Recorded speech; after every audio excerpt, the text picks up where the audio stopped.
Кеп мен жөнүндө болуп аткандан кийин чыгып айтууга туура келет. Өзүң жөнүндө айтуу кыйыныраак экен. Башкалар жөнүндө айтканга караганда.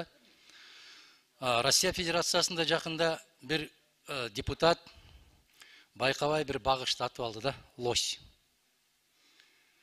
Ошону жоопкерчиликке тартуу боюнча баш прокурор өзү келди.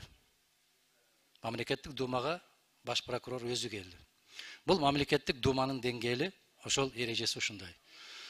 Мен сиздерден, урматтуу кесиптештер, мыйзамдуулук, конституциялык боюнча айтып аткан сөзүңүздөр үчүн ыраазычылык билдирем. Мен ушундай сунуш киргизейин, түзө бергиле комиссияны. Түзүп коюш керек. Талап ушундай, комиссия түзүлүш керек. Кандай форматта түзүлөт, кандай принцип менен түзүлөт, түзүлүшү керек. Бирок баш прокурордун авиринде болсун.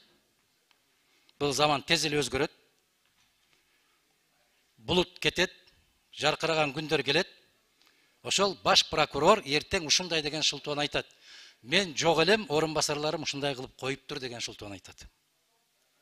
Азыр Балбак Зарлыкович айтып аткандай, аябагандай бир чоң күчтөр пайда болду. Ошол карама каршылыкты мүмкүн болушунча курчтууга, күчөтүүгө жасалып аткан аракеттер. Мына ошол жалаң бүтүн Кыргызстандын мүчөлөрү, бүтүн Кыргызстандын депутаттары мына ушундай абалга кабылгандыгынын бирден бир себеби бул саясий гана көз караш. Бул жакшылыкка алып келбейт. Кеп мен жөнүндө болуп аткандыгы үчүн айтып аткан жокмун, дагы бир жолу кесиптештерден суранам.